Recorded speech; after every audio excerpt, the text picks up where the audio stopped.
92.5 XTU, it's Raz on the radio, and Will Hoge is here. Good to see you. How you doing?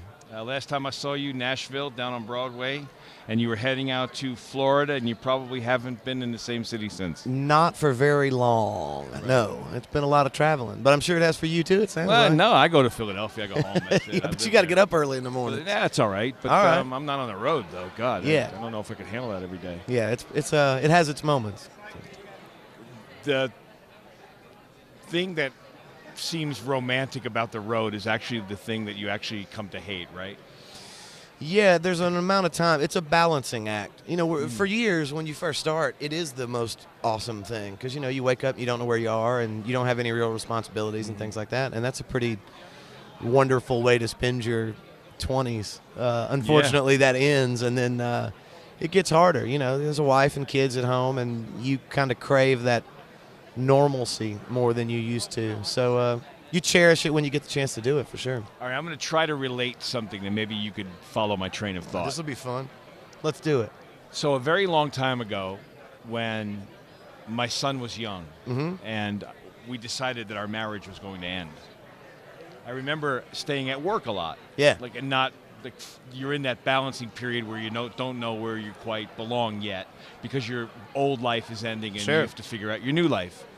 And I remember watching the lights come on in the evening from my office window, wondering all the little family scenarios that are going on. This is getting really deep fast, and I apologize for this. And I remember going, well, that's something that you don't have right now, but you want that.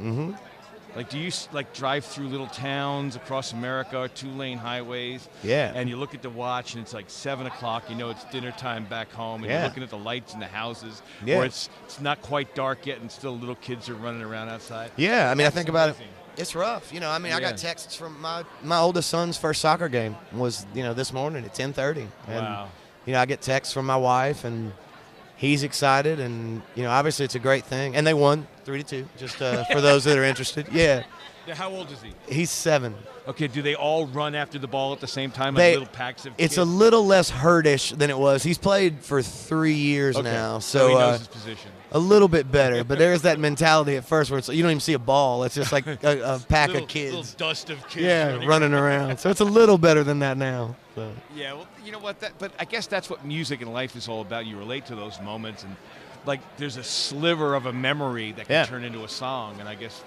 Yeah, I mean, that's what I've got 9 records worth of material that are probably built off of that very emotion. I mean, that's a deep, deep well of stuff to draw from. I mean, that's serious stuff. That's what, and that's why country music works. I mean, that's why songs that are written in Nashville by people from Mississippi about people from Texas play in Philadelphia. I mean, because the experience is the same. It doesn't matter if you're a factory guy from Philadelphia or a farmer from, you know, Franklin, Tennessee. It's that emotion that draws people together. Amazing. And here's, okay, I'm getting the soup mix sign. They can't quit without. Here's one little moment that I remember something. So I remember before I started my new life, right, and like I went past my ex-wife's house where my son lived, and I remember driving by the house, and there was the tricycle in the driveway. Yeah, man. The lonely tricycle.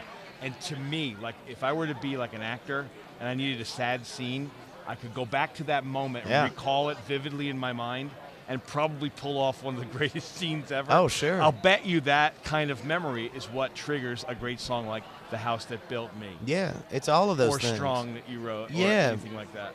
It is, and I think that's what triggers, more importantly than for us as the writers or the artists, it's those things that a listener hears. You know, it's my experience in something like Strong, but all of a sudden somebody in Philly hears it and it reminds them of their dad or their grandfather or their uncle or aunt or mom. And, you know, they get that own mental picture of the tricycle and all in their head. And it's such a shared experience that that's what the greatest songs do. I mean, that's why that's what we're striving for every day. Yeah.